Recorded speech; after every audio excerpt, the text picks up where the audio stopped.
was fortunate to hear the Dean speak and also the subsequent speaker, Dr. Sadanandan. And I'm extremely happy that they have been able to touch upon aspects of Agastya Rishi which require to be reiterated and emphasized. For many of us, Agastya is a kind of a legendary figure. We all tend to imagine sage Agastya as a kind of a Puranic character. In fact, Dr. Sadanandan mentioned, and even the Dean was mentioning, that we only think of him as a Puranic character and tend to imagine and visualize, and at some point of time think that a particular person could not have done all this. There are many things which are kind of dedicated to sage Agastya. There is a Puranic story which says he drank the entire water of the earth, all the oceans, all the 7 seas he drank up. And there's a beautiful description in the Kampa which says he just took the entire water, all the water of all the seas in one hand and gulped it down. ஒரு கையினில் வாரி முகந்து. And then there's another story which says he subdued the Vindhya mountains. And here again you find different versions. One version says he just raised up his hand and placed his hand on the Vindhya mountain, which was, touching the skies and blocking the path of the sun and the moon. And when we hear these stories as children, we probably are a little hyper excited at that stage. Then as we grow up, we tend to think, how is it possible for one small rishi, a dwarf rishi, to do all this? And all this must be some kind of, Puranic, mythological story. And mythological stories given so that we understand the values inside. But believe me, sage Agastya is supposed to be living. I think it was the Dean who mentioned that he lives even now. I will leave Agastya for a few seconds or few minutes. I will take you to another person whom we all have read about. Many of us have seen him. Some of us have conversed with him. This person was the President of India, and by now you would have guessed as to whom I refer to. I'm just quoting a particular incident that happened in his life. I would even say not in his life, but in the lives of people around him. He was the President of India, Abdul Kalam, at which time there was a Republic Day at home party. Every year the Republic Day is celebrated. The President of India hoists the flag, unfurls the flag. And then in the evening there will be a party at the Rashtrapati Bhavan in Delhi. That particular year, somewhere around 12:30 in the afternoon, 12 noon and later, there was so much of rain that the personal secretaries to the president were worried. Because the party at 4 o'clock will have to happen in the open ground. And if it was raining, how would they conduct the party? So they didn't know what to do. It was too late to kind of shift the party to an internal hall. It was too late to kind of erect a shamiana. So they did not know what to do. And with a lot of hesitance, approached Kalam, who was standing in his room.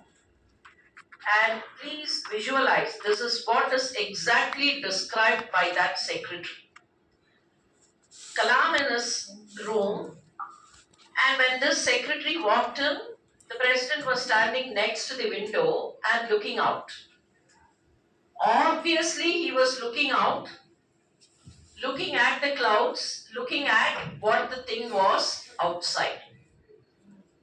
And this secretary walked in, and he didn't know how to disturb the president. It's not customary to disturb the president like that. You can't just go and say, "Excuse me, sir."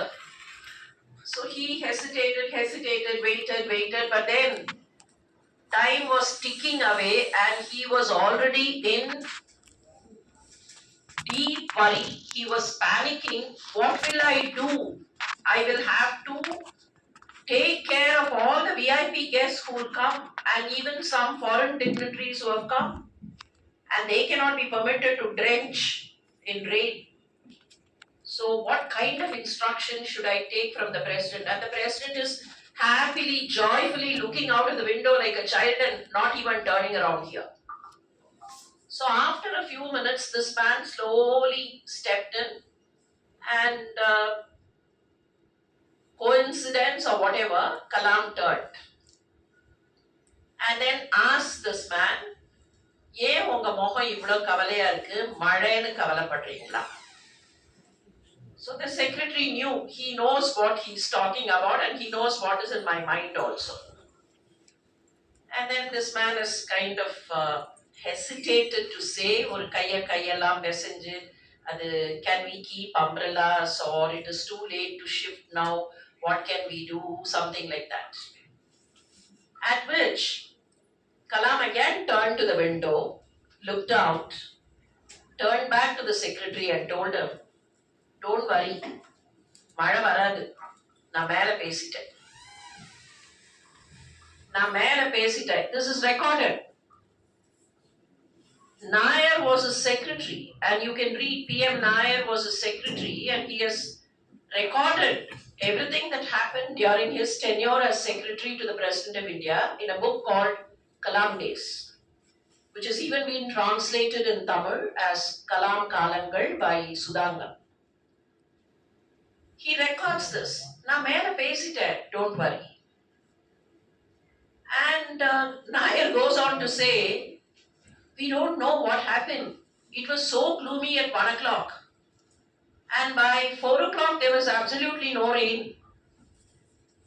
And then he completes that particular chapter with a kind of a postscript. I wouldn't call it a postscript, but then he kind of, makes a reference to the newspaper reports of that particular day. 26th of January, this happens. 27th morning, there would have been newspaper reports about the at-home party at Rashtrapati Bhavan and all that.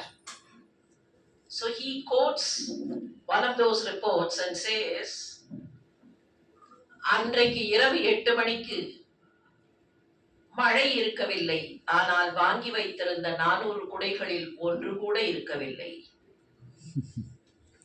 They had purchased 400 umbrellas and kept, and probably, people who came kind of picked it up and walked away. But then that's besides. But please take note of the situation where you've had someone who had walked this earth like you and me in recent times and said, "I've spoken there." So it is possible that there are souls. I wouldn't just call them individuals. They are souls which tread this earth. These are people, these are souls who walk here. They talk like you and me, but then their mystic powers are beyond description. I'm not trying to say Kalam was Agastya or anything. If we can have one Kalam in our lifetime, it is possible that someone like Sage Agastya could have treaded or could still be treading the earth. I do not know how many of you have heard that Agastya is supposed to be perennially living in a place called Kalyanatirtham and Papanasam near Tirunelveli. There are records of some people. These people have recorded saying that they were able to meet Agastya sometime in the early years of 20th century. 1920s and 1930s, some of the freedom fighters who were there in that area, they were kind of hiding themselves in the mountainous regions. They have recorded that they were able to see Agastya and they were able to converse with him.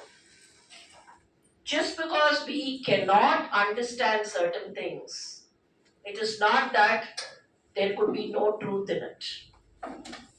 Now, that apart from the fact that he could be living or whatever, let's leave all that. Those are all presumptions, assumptions. Let's look at Agastya from other perspectives with which we are familiar. There are any number of references to Agastya in almost all parts of India. Dr. Sadanandan was enumerating the works of Tamil literature. Even in Purananuru, one of the verses of Purananuru says, one line, it says Vadapal Munivan. And to this Vadapal Munivan, a great person like Uvesa says it is Shambhu Munivar.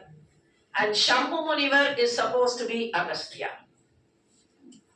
Uvesa writes, Shambhu Munivar, Vadapal Munivar என்பது Shambhu Munivar. Shambhu Munivar யாருன்னு கேட்டா Agasthyar. And he was also giving a reference in Madurai Kanchi. Madurai Kanchila there is a line, Tennan Peyariya Tunnarum Tuppin Tolmudu Kidavan. And Nachinarkiniyar, who's a later commentator, says this Tennan is Ravanan and Tolmudu Kidavan is Agasthyar. And then he gives a beautiful anecdote. The anecdote is very interesting. Ravana, after kind of subduing the 14 worlds, he had left out only the Pandya territory. Pandya territory was not in his control. And he wanted to take control of the Pandya territory also. So what he did, he came to the Podigai hills and he was sitting there contemplating as to how he can take over Pandya territory. Agastya noticed him. இதுதான் நச்சினார்க்கினியர் சொல்ற கதை.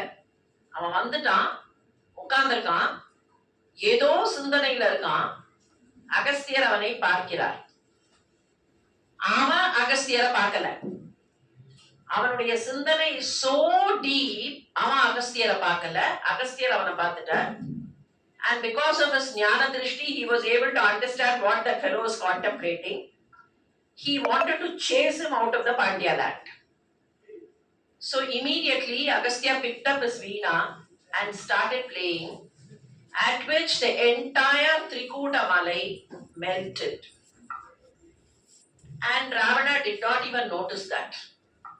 You know, he was so much into getting control of some land. அவர் சொன்ன மாதிரி அந்த அகம்பாவம், the whole world is mine அப்படிங்கிற அந்த ப்ரோவெஸ், அந்த ஈகோ, அதுல அவனுக்கு என்ன நடக்குதுன்னே தெரியல. சுத்தி கல்லெல்லாம் உருகி போச்சுன்னு தெரியல. And he is there, he is caught in that molten rock. Suddenly Agastya stopped playing the veena. And the entire rock, consolidated, solidified again, and this fellow was caught inside. Then only he noticed Agastya and started crying and requested Agastya to relieve him. At which Agastya kind of demanded, இந்த பக்கம் வராம இருப்பேன்னு சொன்னா உன்னை release பண்றேன், இந்த பக்கம் நீ வரமாட்டேன்னு ஒப்பந்தம் எழுதி கொடுத்துட்டு போ. And Nachinarkinian concludes the story, concludes the anecdote saying, Tennavan Ravanan made a kind of an understanding with the Pandya territory that he will not come to the Pandya territory and he will stay away. Now, this looks like an imaginary story to many of us, isn't it? But then there is a cross reference to this in Kalidasa's Raghuvamsa. In the Raghuvamsa, Dasharatha's father, before he became a married man, when he was a bachelor, when he was unmarried, he goes to Indumati's Swayamvara. தசரதனுடைய அப்பா அஜன், அஜனுக்கு கல்யாணம் இன்னும் நடக்கல, அஜன் இந்துமதி ஸ்வயம்வரத்துக்கு போறான். And all the kings are all seated. Indumati walks past.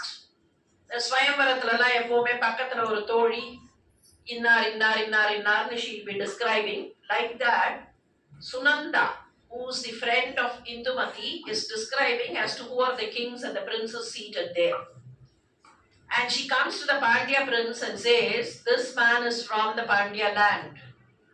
You know, they have a great tradition and heritage, and the Pandyas have an understanding signed with even Ravana. See the reference there. They have signed a kind of an understanding with Ravana, and you know what? These Pandya kings are protected by Agastya. And Agastya sent this prince after inquiring him if he has completed his avabratam. Those of you who are aware of the yajna rituals will know, after you complete a yajna, the bath, the purification bath that one has is called the avabrata snanam. So he says, Agasthyar ketar avabratam சரியா பண்ணிட்டியான்னு. அதுக்கப்புறம் தான் இந்த அரசர் இங்க வந்திருக்கார். இந்த அரசரை நீ திருமணம் செய்து கொண்டால் மிகப்பெரிய பாண்டிய நாட்டிற்கு நீ அரசியாவாய். And why Ravana was scared of the Pandyas? He was scared that the Pandyas will take control of the Janasthanam and he did not want to rub the wrong side of the Pandyas. So you find the cross reference that runs between Tamil literature here in Madurai Kanchi and Raghuvamsa in Kalidasa. Vedanta Desikar gives a reference to Agastya. Ramayana talks much about Agastya. Mahabharata talks about Agastya. Every literature, every language of this country talks about Agastya. He was talking about all those works of Agastya, and sometimes you find there are even other people who have written something on Agastya, but then they dedicate it to Agastya, calling he was our guru. Fine, there's nothing wrong. Like, you know, we always have a tradition that a child is named after the grandfather or after some ancestor who had been a great person. So if the name keeps getting repeated, it only indicates that person was the greatest and the name keeps coming down. But then there could be interpolations. I'm not going into that fact that there could be interpolations. There could be interpolations. But then we should remember that Agastya started a long wisdom legacy. ஒரு பெரிய ஞான மரபு. அகஸ்தியர் பெயரை இன்னைக்கு சொல்லி அகஸ்தியர் இதை சொன்னார், அகஸ்தியர் இதை சொன்னார், அகஸ்தியர் இதை சொன்னார்னு சொன்னால் எவ்வளவு பெரிய ஞான மரபு அகஸ்தியர்கிட்ட இருந்திருந்தால் அவர் பெயரை சொன்னால் அது ஒத்துக்கொள்ளப்படும்ங்கிற ஒரு நம்பிக்கை மக்களுக்கு இருந்திருக்கும். And per se, forget all those interpolations. Per se, the contributions of Agastya are enormous. He was undoubtedly the founder of the Siddha system of medicine. And he talks about alchemy. Today I don't know how many of us, those of you who are in the chemistry laboratory, how many of us would be able to perform any alchemy with all the kind of technology we have today. Still, alchemy could be luring us and deceiving us. But then he talks about alchemy and then gives methodic steps as to how it should be done. Probably we would tread a very dangerous path if we take all that, because it requires a lot of control and it requires a lot of altruism to do such things. We ourselves know technology has advanced. Probably 30 years before, 30 years back, this was a luxury. Today it's kind of, in everybody's hand. But then we know what kind of malice that goes in when this is misused, and how social media can be misused, how technology can be misused. So probably we will not be in a position to do all that what Agastya says, because we'll be treading very dangerous grounds. But then for those of you who are interested, you can find Agastya talks about alchemy, Agastya talks about chemistry, physics, medicine, literature. He talks about very simple rules of everyday life. Very simple rules of everyday life. And in the Rig Veda, we find about at least 12 or 13 bunches of mantras which go by the name of Agastya and his wife Lopamudra. I would not go into the details of how he married Lopamudra. There are lots of stories. Now what happens is, we can understand. We start a story. Today we start a story. 10 years from now you will find different versions of the same story. We have this very famous crow and fox story, right? பாட்டி வடை சுட்டா காக்கா எடுத்துட்டு போச்சு. அந்த கதைக்கு எத்தனை கதை வந்திருக்கு இப்போ, எத்தனை வெர்ஷன் வந்தாச்சு. நான் படிக்கும் போது நரி வடைய வாங்கிட்டு போயிடும், காக்கா ஏமாந்து போகும், அவ்வளவுதான். அதுக்கப்புறம் என்னாச்சு, நரி became kind of very tricky, but then the crow became more and more intelligent and the crow started deceiving the nari. And then you have another version of the story where when the nari came, the kaka crowed and called all his friends. So அந்த கதை எப்படி முடியும்னு சொன்னா, இந்த காக்கா எல்லாம் சேர்ந்து அந்த நரியை போட்டு கொத்துன்னு கொத்தி, அன்று காக்கைகளுக்கு ஒரு வடையோடு நரியும் கிடைத்தது அப்படின்னு கதை முடியும். So you have ஒரு கதை ஆரம்பிச்சா you have different versions. So to Agastya story you can have any number of versions. அவங்க இல்ல சதானந்தம் சார் பேசினது கரெக்ட் இல்ல, நான் இந்த கதையோட ஒரிஜினல் வெர்ஷன் சொல்றேன் அப்படின்னு நான் ஒரு வெர்ஷன் சொல்றேன். இன்னும் கொஞ்சம் வேற ஏதாவது ஒரு இடத்துல அகஸ்தியர் செமினார் நடந்தா சதானந்தம் சார் பார்ப்பார், அந்த கதைக்கு இன்னொரு வெர்ஷன் நான் சொல்றேன் அப்படின்னு அவரே ஒரு புது வெர்ஷன் சொல்லலாம். So versions are not important. There are lots of versions which have come.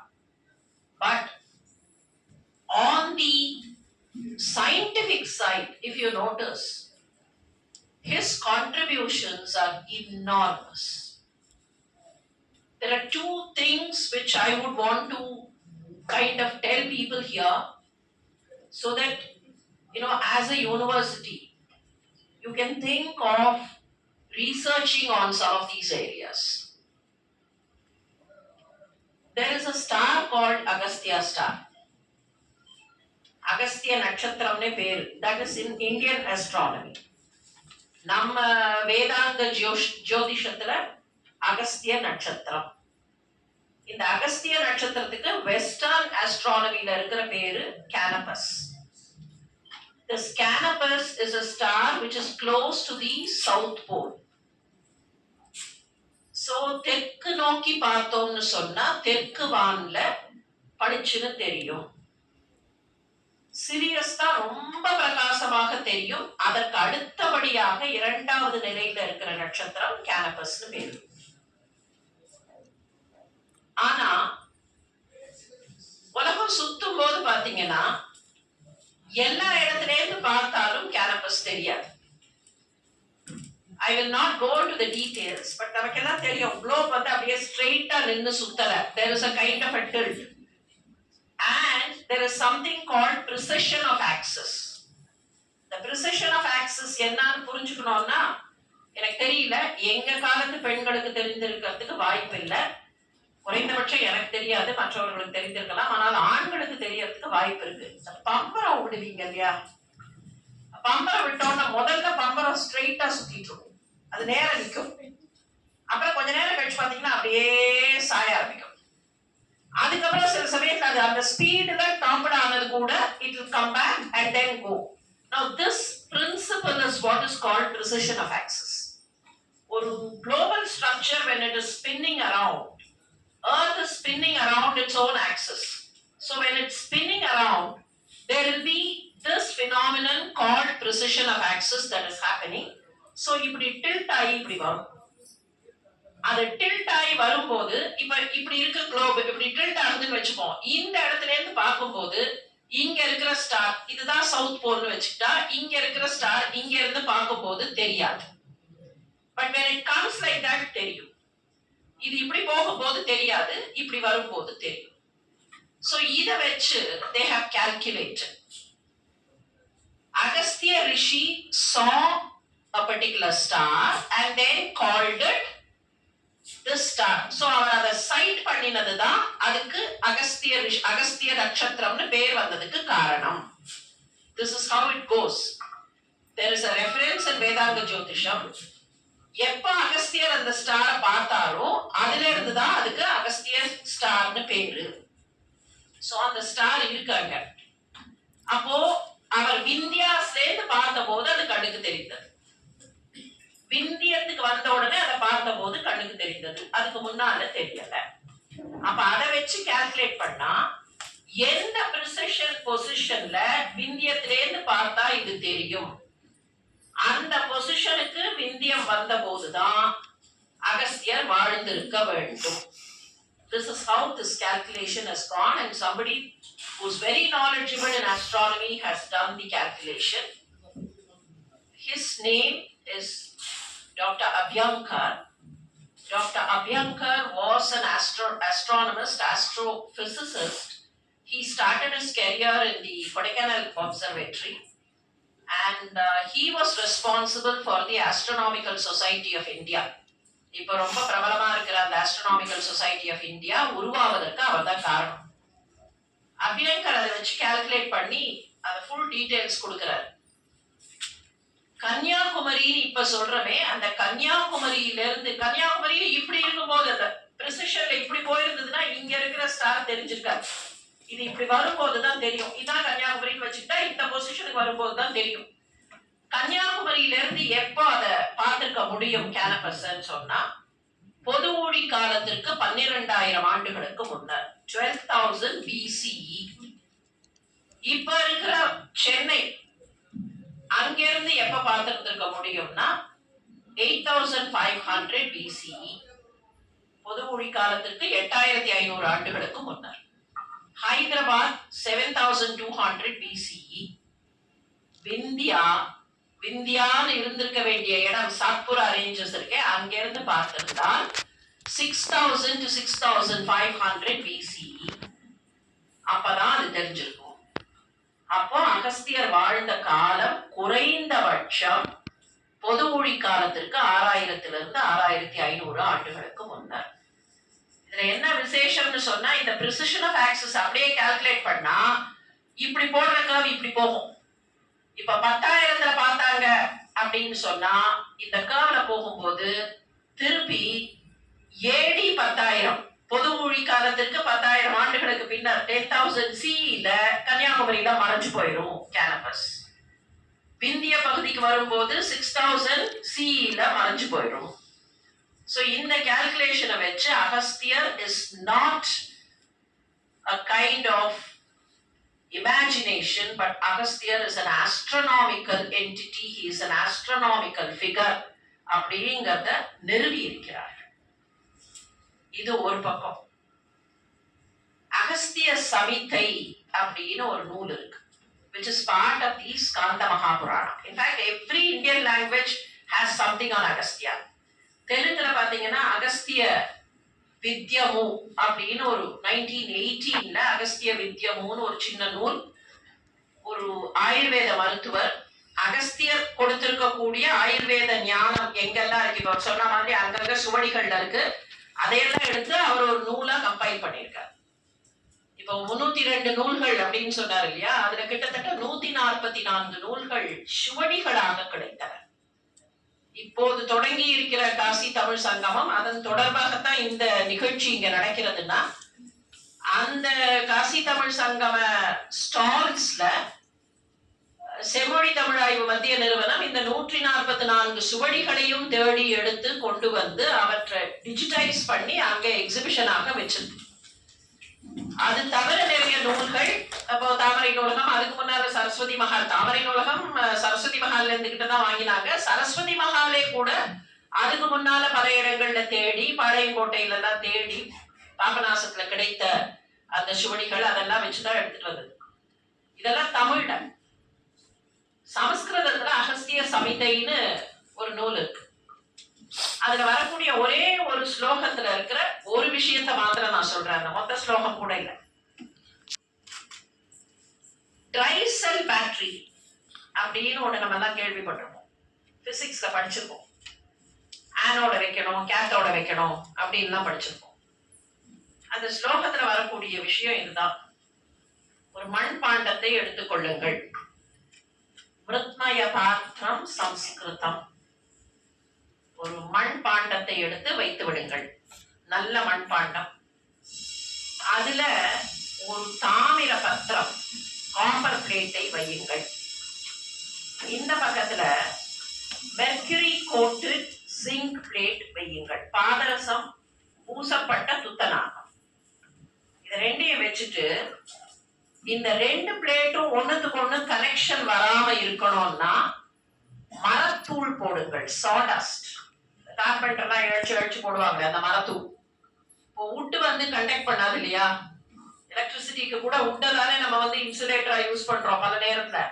மரத்தூளை போட்டு விடுங்கள், so that there is no transmission between these two plates. ஏன்னா எலக்ட்ரான் போக ஆரம்பிச்சிருச்சுன்னா எலக்ட்ரிசிட்டி வர ஆரம்பிச்சிடும். அதனால வேண்டாம். உங்களுக்கு எப்ப வேணுமோ அப்போ மயில் கழுத்து நிறம் அதுல இருக்கிற காப்பர் சல்பேட்டை போடுங்கள்.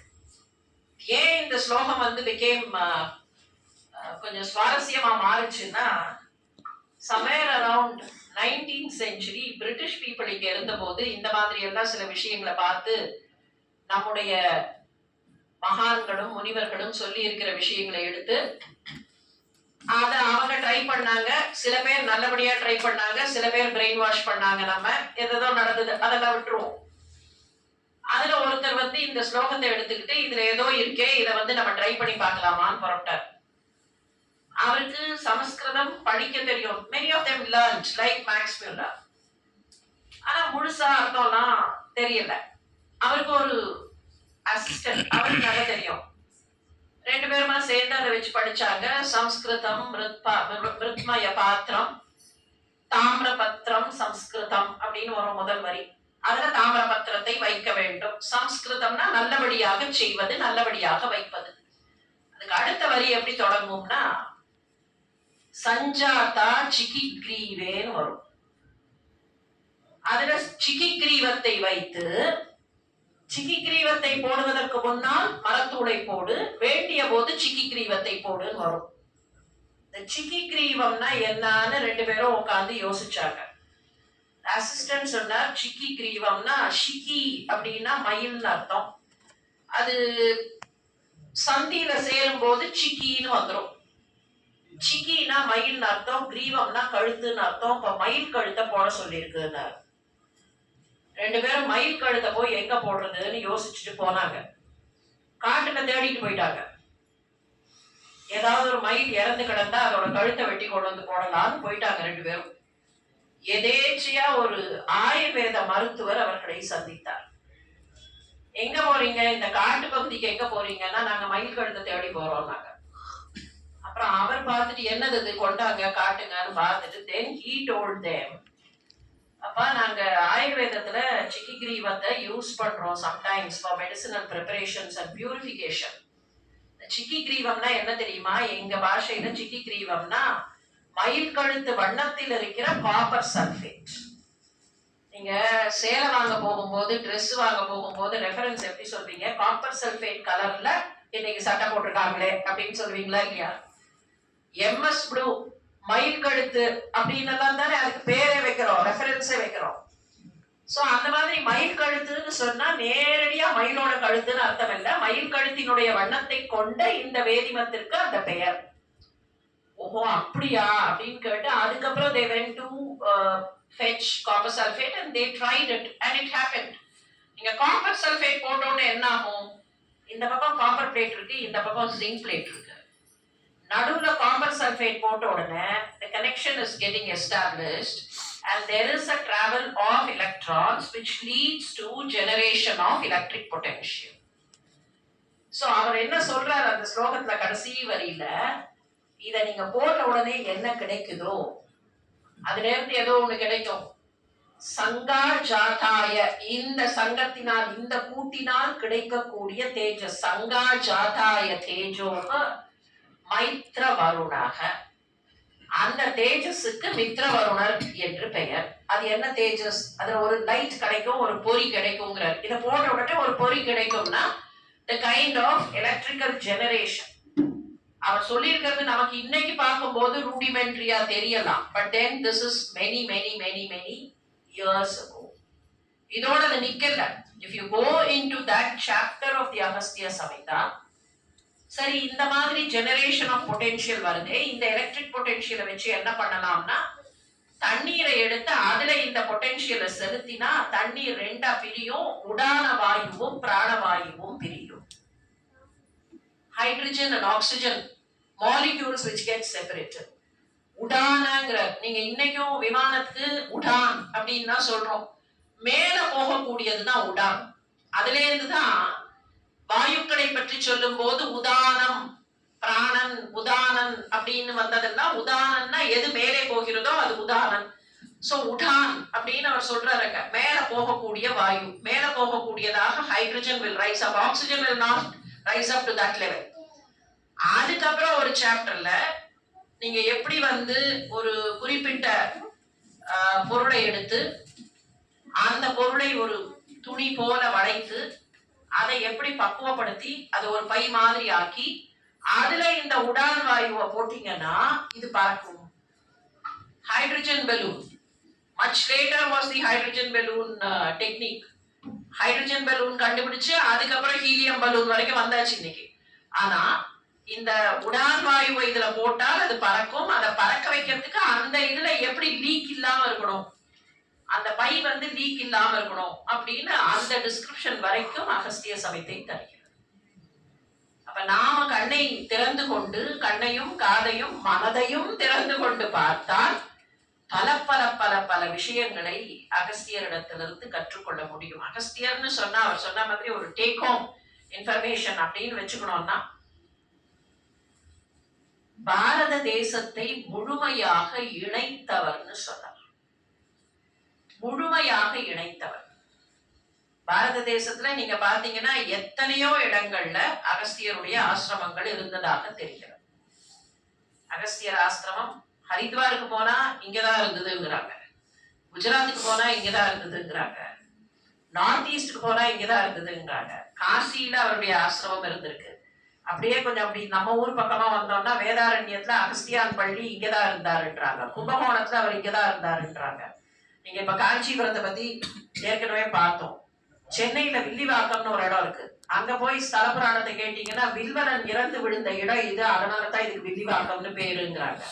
திருவான்மியூர்ல மருந்தீஸ்வரர் மருந்துகளை பற்றி, மூலிகைகளை பற்றி அகஸ்தியர் சிவபெருமானிடத்தில் உபதேசம் பெற்ற இடம் என்று மருந்தீஸ்வரர் கோயில் பதிவுகள் சொல்கின்றன. இப்படி கிட்டத்தட்ட காசிக்கு போனாலும், ராமேஸ்வரத்திற்கு போனாலும், ஸ்ரீசைலத்திற்கு போனாலும், கர்நாடக மாநிலத்துக்கு போனா பாதாமி, பாதாமியில குகை கோயில்கள், அந்த பாதாமியில தான் பாதாமியையும் இல்வலனையும் அழித்ததாக வரலாறு. இந்த குகை கோயில்களுக்கு பக்கத்துல சாளுக்கிய மன்னர்கள் ஒரு குளத்தை வெட்டினார்கள். முதல்ல கிடையாது அங்க குளம், நம்ம கதைகள் எல்லாம் படிச்சிருக்கமே புலகேசி, அந்த புலகேசி நாம படிச்ச புலகேசி இருக்கார் இல்லையா, சிவகாமியின் சபதத்துல அந்த புலகேசி, அவருக்கு தந்தையினுடைய பெயரும் புலகேசி தான். அந்த புலகேசியும் அவருடைய சகோதரர் ஒருத்தர் மங்களேஷன், அவருடைய காலத்துல இந்த குகை கோயில்களை கொஞ்சம் கட்ட ஆரம்பிச்சு, அதுக்கப்புறம் இரண்டாம் புலகேசி காலத்துலதான் அது முழுமையாக கட்டப்பட்டது. இரண்டாம் புலகேசி காலகட்டத்தில் அந்த குகை கோயில்கள்லாம் கட்டி முடிச்சு அதுக்கப்புறம் அங்க பூதநாதர், சிவனுடைய கோவில் பூதநாதர் கோயில், அந்த இடத்துல அவங்களுக்கு சாண்ட்ஸ்டோன், நம்ம கைலாசநாதர் கோயில்ல இருக்கிற மாதிரியான சாண்ட்ஸ்டோன். அதனாலதான் தெய்வத்தின் குரல்ல மகாசுவாமி என்ன சொல்லியிருப்பாருன்னா, பட்டடக்கல்லையும் சரி பாதாவியிலையும் சரி இங்க வந்து பார்த்துட்டு போய் தான் அங்க கட்டினார்கள், ஆனால் அது வெளியிலே தெரியாமல் வந்து பார்த்தார்கள்னு ஒரு இடம் இருக்கு. அந்த சாண்ட்ஸ்டோன்ஸ் எல்லாம் கட்டின இடத்துல அவங்களுக்கு தண்ணீர் வேணும். they require a lot of water. அப்ப எப்படி ரெயின் வாட்டர் ஹார்வெஸ்டிங் பண்றது? So they dug a lake. That's a man-made lake. அந்த man-made lakeக்கு அவங்க என்ன பெயர் வச்சிருக்காங்கன்னா அகஸ்தியர் ஏரி. ஏன்னா அகஸ்தியர் இங்கே தான் இருந்தார், இந்த அகஸ்தியரால் புனிதப்பட்ட மண், எனவே இந்த ஏரிக்கு அகஸ்தியர் ஏரி, அதுக்கப்புறம் அது அகஸ்தியர் தீர்த்தம் என்று இன்றைக்கும் வழங்கப்படுகிறது. மலையாளத்துக்கு போனோம்னு சொன்னா அங்க இருக்கிற சில மாந்திரிக நூல்கள், சில ஜோதிட நூல்கள் அகஸ்தியர் இயற்றி கொடுத்தவை. அப்ப எல்லா கிட்டத்தட்ட entire country, if you see, Agastya has had a divine presence and a very vibrant presence. Has had ன்னு சொல்றதை விட has been having a vibrant presence. So ஒரு national unifier, அகஸ்தியர் வந்து இந்த அகண்ட பாரத பூமியை சேர்த்து வைத்த, இணைத்து வைத்த, எல்லோரும் ஒன்று என்கிற ஒரு எண்ணத்தை ஏற்படுத்திய முனிவர் அகஸ்தியர். இந்தோனேசியாவுக்கு போனாலும் அகஸ்தியரை பற்றி நிறைய செய்திகள், பௌத்தத்திற்கு போனாலும் அகஸ்தியர் அவலோகிதேஸ்வரர் கிட்ட தான் தமிழ் படித்தார், இல்லை இவர் அவர்கிட்ட தமிழ் படித்தார். எப்படி முருகனிடத்தில் அகஸ்தியர் தமிழ் படித்தார்னு சொல்லப்படுகிறதோ அந்த மாதிரி புதனகிரி வாசினி என்று தாராதேவிக்கு பெயர். தாராதேவி அவலோகியின் மனைவி, அவதான் புதனகிரி வாசினின்னா அந்த பொதிகை மலையினுடைய வாசினின்னு கணக்கு. அதனால பௌத்தத்திலேயும் அகஸ்தியருக்கு பெரிய இடம் உண்டு, சமணத்திலேயும் அகஸ்தியருக்கு பெரிய இடம் உண்டு. கிட்டத்தட்ட இந்த பாரத பூமி முழுக்க இணைக்கக்கூடிய ஒரு நேஷனல் யூனிஃபயராக அகஸ்தியர் ஒரு பக்கம். இன்னொரு பக்கம் அகஸ்தியர் கிட்ட the take home message that I personally feel that all of us should take is placing a common good in front of everything else. காசியில இருக்கார், ஸ்காந்த மகாபுராணத்துல ஒரு டிஸ்கிரிப்ஷன். காசியில இருக்கார். That is when people go, devas go to him.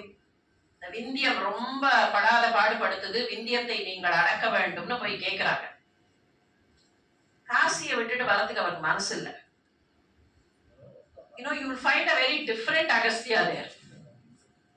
When you find time, please go into that reference. Skanda மகாபுராணத்துல இருக்கிற reference தான். அழகர், உருண்ட பெரண்ட Azhagar. Lopamudra console பண்றாங்க, நான் விஸ்வநாதரை விட்டுட்டு நான் எப்படி போவேன், இந்த மண்ணை விட்டுட்டு நான் எப்படி போவேன், எனக்கு இதை விட்டுட்டு போறதுக்கு என்ன, நான் என்ன பெரியாளா இருந்தானே சின்னாளா இருந்தானே, நான் ஏன் போய் இன்னொருத்தர் தலையிடணும், யாரோ பெரியாளா இருந்துட்டு போட்டுமே, விஸ்வநாதர் காலடியில இருக்கிறத விட நம்ம போய் நம்ம ப்ராவஸ் எல்லாம் காட்டிக்கிறதுக்காக போகணுமான லோபாமுத்ராட்ட ஆர்கியூ பண்ணி உருண்டு பெரண்டு குழந்தை அழற மாதிரி அழுது, அதுக்கப்புறம் லோபாமுத்ரா சமாதானப்படுத்தி then he comes to a conclusion. He says, fine, இந்த மனித பிறவி எடுத்ததே it is to help others. பரோபகாரம் இதம் சரீரம் தானே, it is only to help others. So மற்றவர்களுக்கு நன்மை கிடைக்கும், விந்தியத்தை கண்ட்ரோல் பண்றதுனால நன்மை கிடைக்கும்னு சொன்னா அதுக்கு நான் போறேன். So that is the ultimate purpose. மற்றவர்களுக்கு ஏதோ ஒரு விதத்துல நல்லது கிடைக்கும், சமுதாயத்துக்கு நல்லது கிடைக்கும்னா I will control myself and I will subdue myself. I will sacrifice my pleasures, my whims and fancies and go. இந்த கதை சாதாரணமா சொல்லிடுறோம், சிவனுக்கும் பார்வதிக்கும் கல்யாணம், அங்க இருந்து புறப்பட்டாரு, இவரை அனுப்பிச்சு விட்டாங்கன்னு, லோபாமுத்ரா கூட வந்தாங்கன்னு வச்சுப்போம். தன்னந்தனியா அந்த 2 பேர் மாத்திரம் நாம இருந்தா கேட்டிருப்போமா இல்லையா? நீ எங்கதான் எங்களுக்கு கல்யாண காட்சியை காமிச்சா கூட கண்ட மலை மேல ஏறி எங்க முள்ளு கல்லு என்ன இருக்கும்னு தெரியாது, ரூட் எப்படி இருக்கும்னு தெரியாது. Just imagine how things would have been. அதுல போய் இவ்வளோ ட்ரெட் பண்ணி கஷ்டப்பட்டு எதுக்கு? அந்த பூமி சமனப்பட வேண்டும். ஸோ ஏதோ ஒரு நல்ல பர்பஸுக்காக I can sacrifice my whims and fancies அப்படிங்கிற ஒரு பெரிய இன்ஃபர்மேஷன். அன்பார்ச்சுனேட்லி இந்த கதைகள் எல்லாம் பார்க்கும்போது என்ன பண்றோம்னா அந்த கதைக்குள்ள போயிடுறோமே தவிர அதுக்குள்ள இருக்கிற அந்த உண்மையை வெளியில கொண்டு வரதுக்கு கொஞ்சம் மறந்து போறோம். ரொம்ப அழகான ஒரு இன்ஃபர்மேஷன் அதுல இருக்கு. ஒரு தனி குடும்பம், கணவன் மனைவி இருவரும் என்று வைத்துக் கொண்டாலும் சரி அல்லது ஒருவராக வைத்துக் கொண்டாலும் சரி, பல பேருக்கு நன்மை கிடைக்கும் என்றால் தன்னுடைய சொந்த சுக துக்கங்களை விட்டுக் கொடுப்பதற்கு ஒருவர் சித்தமாக இருந்தால்தான் சமுதாயத்திற்கு நன்மை கிடைக்கும். That is the profound message that lies inside Agastya story. அவருடைய காசி ஆசிரமம், அதுவும் ஸ்காந்தத்துல இருக்கிற விஷயம் ரொம்ப அழகா இருக்கு. அந்த டிஸ்கிரிப்ஷன் நிறைய ஸ்லோகங்கள். அந்த ஆசிரமத்துல எப்படி இருந்தது, அந்த தேவர்கள்லாம் வந்துட்டு அப்படியே மயங்கி போய் நிக்கிறாங்க அந்த ஆசிரமத்தை பார்த்து. ஏன் மயங்கி நிக்கிறாங்கன்னா, அங்க ஒரு காட்டு பற்றி படுத்துக்கிட்டு இருக்கு, அது மேல முயல் குட்டி ஏறி விளையாடுது. அந்த பக்கம் ஒரு சிங்கம், அந்த சிங்கத்தோட வாழை பிடிச்சு ஒரு மான் இழுக்குது. And they just notice போட்டி பொறாமை எதுவுமே அங்க இல்லை. And all animals, birds, plants, everything living in harmony. அவ்வளவு ஒற்றுமையாக, அவ்வளவு அமைதியாக, நினைத்தே பார்க்க முடியாத ஜீவன்கள் ஒன்றுக்கொன்று தோழமையோடு. ஒரு பெண் புலி, தாய் புலி, அந்த தாய் புலி அங்க உட்கார்ந்து இருக்கு. அதுக்கு பக்கத்துல அதனுடைய புலி குட்டிகள். அங்கேருந்து ஓடி வருகிற 4-5 பூனை அந்த புலி குட்டிகளை இப்படி இழுத்து போட்டுட்டு தாங்கள் போய் அந்த தாய் புலி இடத்தில் பால் அருந்துகின்றன. இது கற்பனையா கூட இருக்கட்டும், இதை எழுதின ஒருத்தர் கற்பனையா எழுதினார்னு கூட வச்சுப்போம், வியாசர் தான் எழுதினதா கணக்கு. ஆனால் இந்த ஒரு கற்பனை மட்டும் உலகத்தில் நடந்தால் அது எவ்வளவு அற்புதமா இருக்கும். And that is what is the purpose, இல்லையா? Train ourselves to that purpose. அப்ப அகஸ்தியர் கிட்ட இந்த மாதிரி அகஸ்தியருடைய ஆசிரமம் இருந்தது அப்படின்னா, the great unifier not only of human beings but a unifier of the entire cosmos. இந்த கதைகளுக்குள்ளெல்லாம் போனோம்னா ஒவ்வொரு கதைக்குள்ளேயும் நிறைய நிறைய நிறைய விஷயங்கள் கிடைக்கும். நான் ஒரே ஒரு விஷயத்தை மாத்திரம் சொல்லி நிறைவு பண்றேன். கம்பர் அகஸ்தியரை பத்தி ஒரு தனி படலமே பாடுறார். ஏன்னா அகஸ்தியருடைய அந்த பெருமைகளை எல்லாம் சொல்ல வேண்டும்ங்கிற ஆசை. ராமாயணத்தை நம்ம எல்லாம் நிறைய படிச்சிருக்கோம். பரசுராமன் கொண்டு வந்து கொடுத்த விஷ்ணு தனுசு எப்படி ராமனுக்கு போச்சு? பரசுராமன் கிட்டதான் விஷ்ணு தனுசு இருக்கு. சிவதனுசு முறிஞ்சு போச்சு. விஷ்ணுவின் அவதாரமான ராமன் கிட்ட விஷ்ணு தனுசு வரணும். அந்த விஷ்ணு தனுசு பரசுராமன் கொண்டு வந்தது. பரசுராமன் கொண்டு வந்து கொடுத்ததுக்கு அப்புறம் எங்கேயாவது படம் பார்த்திருக்கோமா? எங்கேயாவது ஓவியம் எந்த ரவிவர்மாவாவது தீட்டி இருக்காரா 2 வில்ல தொங்க விட்டுக்கிட்டு ராமன் போற மாதிரி? அப்ப அந்த தனுசு எங்க போச்சு? கல்யாணத்தும் போது ஏற்கனவே ஒரு தனுசு இருக்கு ராமன் கிட்ட, அது இல்ல விஷ்ணு தனுசு, அதை தூக்கி கீழே போடல. அப்ப இந்த 2வது தனுசு எங்க போச்சு? வால்மீகி சொல்ற இன்ஃபர்மேஷன், இந்த தனுசை பரசுராமரிடத்திலிருந்து வாங்கி வருணனிடத்தில் கொடுத்த ராமன், வருணன் கொண்டு வந்து அகஸ்தியர்கிட்ட கொடுத்துட்டான். காட்டுல அகஸ்தியரை சந்தித்த போது அகஸ்தியர் அந்த விஷ்ணு தனுசை கொடுத்தார். இந்த கம்பர் கொஞ்சம் மாத்துவார், லேசா மாத்துவார், அவ்வளவுதான். ஆனா அந்த விஷ்ணு தனுசு ராமன் கிட்ட வந்து சேர்க்கிறது.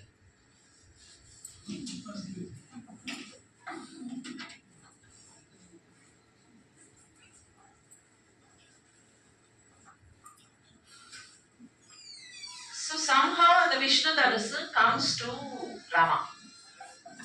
Now many of us may think, why is that Vishnu Dhanusu important? Why should it come to him? ராவணனை கொல்றதுக்கு அதுதான் வேணும். In fact, there is a very nuanced portion of Ramayana where you find the original Dhanush that Rama has will break. கரனோட சண்டை போடும் போது அது முறிஞ்சு போயிடும். அந்த சமயத்துல கையில வில்லே இல்லாம தான் நிப்பான் அவன். ஐயோ கையில வில்லு இல்லையே, என்ன நடக்க போகுதோ தெரியலையே, கரன் எதிரில நிக்கிறானே, அவன் அவ்வளவு பலசாலியா நிக்கிறானே, ராமன் கிட்ட வில்லு இல்லையேன்னு தேவர்கள் எல்லாம் துடிக்கும் போது அகஸ்தியர் கிட்டே இருந்து வாங்கின அந்த விஷ்ணு தனுசு அப்படி எடுத்து he will continue. அப்போ வைட்டலா ஒரு ஏரியா அகஸ்தியர் ரிலேட்டட் ஏரியா. அதனாலதான் கம்பர் என்ன பண்றாருன்னா அகஸ்தியரை பத்தி ஒரு தனி படலமே பாடுகிறார். பாரதியார் தமிழன்னையே சொல்கிறாள், ஆதிசிவன் பெற்றுவிட்டான் என்னை ஆரிய வேதியன் அகத்தியன் என்பான் வளர்த்தான். என்னை யார் வளர்த்தார்கள்னா அகஸ்தியன் வளர்த்து தான் நான் வளர்ந்தேன்னு Tamil, the language Tamil as personified as a woman keeps talking. Kambar ஏற்றுக்கொண்ட ஒரு அகஸ்தியர், பாரதியார் ஏற்றுக்கொண்ட அகஸ்தியர். தெற்கு திசைக்கே அகஸ்தி திஷம் அப்படின்னு ஒரு பேர் உண்டு. வியாசர் ரொம்ப அழகா ஒரு இடத்த அதுல மென்ஷன் பண்றாங்க. He just wants to say something that absolutely unrelated to Agastya and the context. திரௌபதிய சுயம்பரத்துல வென்று வந்தாச்சு. அன்னைக்கு ஈவினிங் நடக்கிற விஷயம். அன்னைக்கு திரௌபதி வந்துட்டா. பட் இந்த 5 பேரும் யாருங்கிறது வெளியில யாருக்கும் இன்னும் தெரியாது. இவர்கள் அந்தனர் வேடத்துலதான் இருக்கிறார்கள், பாண்டவ சகோதரர்கள். அந்த மாதிரியான ஒரு சூழல்ல அன்னைக்கு இரவு அவர்கள் தங்கி இருக்கிற அந்த இடத்துல அவர்கள் உறங்க வேண்டும். சகாதேவன் தர்ப்ப புல்ல ஃபுல்லா போடுவோம் அந்த தரையில. தர்ப்ப புல்லு மேல இந்த 5 பேரும் மான் தோள்களை விரித்து அவர்கள் படுத்துக் கொள்வார்கள். இவர்களுடைய தலை மாட்டுல குறுக்கா குந்தி படுத்துக்குவாங்க. இவர்களுடைய கால் மாட்டுல குறுக்கா திரௌபதி. இப்போ இவர்கள் எந்த திசையை நோக்கி படுத்தார்கள்னு சொன்னா இந்த என்டையர் பிக்சர் கிடைச்சிரும். வியாசர் வாண்ட்ஸ் டு டிஸ்கிரைப் திஸ். இந்த 5 சகோதரர்களும் எந்த பக்கமாக தலை வைத்தார்கள்னு சொல்லணும். இது ஒன்றும் பெரிய கான்டெக்ஸ்ட் இல்ல, போற போக்குல சொல்லிட்டு போலாம் இல்லையா? ஆனா ஸ்பெசிபிக்கா வியாசர் என்ன பண்றாரு அந்த இடத்துல, அந்த திசையை பத்தி சொல்லும் போது அகஸ்திய சாஸ்தா அபிதோ திஷம். அகஸ்தியருக்கு பிடித்த தெய்வம் இருக்கிறாரே அந்த தெய்வத்திற்கு பிடித்த திசை. அகஸ்தியருடைய தெய்வம் யாருன்னு கேட்டா சிவபெருமான். சிவபெருமானுக்கு பிடித்த திசை எதுன்னு கேட்டா தெற்கு. இந்த 5 பேரும் தெற்கு திசை நோக்கி தலை வைத்தார்கள். சிவனுக்கு பிடித்த திசை தெற்குங்கிறது it's already documented right from the Vedic times. அதனாலதான் தட்சிணாமூர்த்தி, அதனாலதான் நடராஜர் கூட தெற்கு நோக்கி மட்டுமே ஆடிக்கொண்டிருப்பார், மற்ற திசைகள் இல்லை. ஆனா இந்த இடத்துல Vyasar specifically wants to say Agastya Sastha. வெறுமன சாஸ்தான்னு சொல்லியிருக்கலாம், தட்சிணாமூர்த்தின்னு சொல்லியிருக்கலாம், சிவன் சொல்லியிருக்கலாம், வேற ஏதாவது பேர்ல சொல்லியிருக்கலாம், சம்புன்னு சொல்லியிருக்கலாம், ருத்ரன்னு சொல்லியிருக்கலாம். அதெல்லாம் விட்டுட்டு அகஸ்திய சாஸ்தா. அகஸ்தியருக்கு மிகவும் பிரீத்தியான கடவுள் மாத்திரமில்ல, அந்த கடவுளுக்கு ரொம்பவும் பிரீத்தியானவர் யாருன்னா அகஸ்தியர். இததான் அப்படியே எடுத்துட்டு வந்து கம்பர் என்ன பண்ணுவார் ஒரு இடத்துல, துண்டமதி வைத்தவனை ஒத்த முனி. துண்டமதி வைத்தவனை ஒத்த முனி. துண்டமதி பிறைச்சந்திரன், பிறைச்சந்திரனை வைத்தவனை ஒத்த முனி. This Muni is not different from Shiva அப்படிங்கிற மாதிரி முடிச்சுவார். கிட்டத்தட்ட இந்திய தேசத்தினுடைய பாரம்பரியத்துல எந்த மொழியில் இருந்த எந்த மகானாக இருந்தாலும் அகஸ்தியரை போற்றி இருக்கிறார்கள், பாராட்டி இருக்கிறார்கள். அகஸ்தியரோடு தங்களுக்கு ஏதோ ஒரு தொடர்புங்கிறதுல all of them have taken pride. அதுதான் அகஸ்தியருடைய கிரேட்னஸ். எல்லாரும் அவர்கள் சொன்னார்கள் எல்லா இடத்துலயும் அகஸ்தியர். ஏன் எல்லாரும் அகஸ்தியர் அகஸ்தியர் இங்க இருந்தார் இங்க இருந்தார் இங்க இருந்தார்னு சொல்றோம்? நீங்க நினைத்து பாருங்கள். ஒரு பெரிய நம்ம முதல்ல பார்த்தோமே அப்துல் கலாம் இங்க நடந்துட்டு போயிருந்தா நம்ம என்ன சொல்வோம்? இங்க போகும்போது நின்று என்ன திரும்பி பார்த்தாரு சொல்வோமா இல்லையா?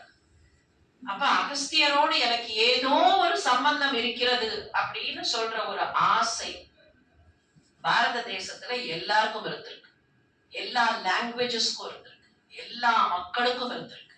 அதனாலதான் அகஸ்தியர் எங்களுடைய ஆன்செஸ்டர். இக்ஷ்வாகு குலம்னு சொன்னாரு. இக்ஷ்வாகு குலத்திலேயும் அகஸ்தியர் இந்த குலத்துல பிறந்தார்.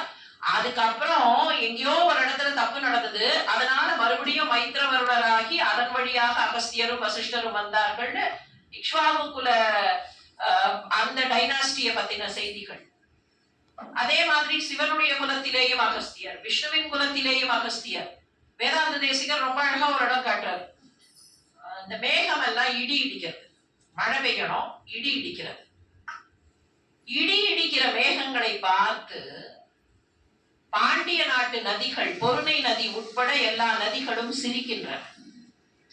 அட முட்டாள் மேகமே, நீ கொஞ்சம் தண்ணிய கடல்லேந்து எடுத்துக்கிட்டு போயிட்டு அத மழையா கொட்டுறதுக்கே இந்த ஆர்ப்பாட்டம் பண்ணி இவ்வளவு இடி இடிக்கிறியே, எங்க அகஸ்தியர் மொத்த கடலையுமே குடிச்சிட்டு அடக்கமா உட்கார்ந்து இருக்காரே, ஒன்ன மாதிரி ஆர்ப்பாட்டம் பண்ணலையே.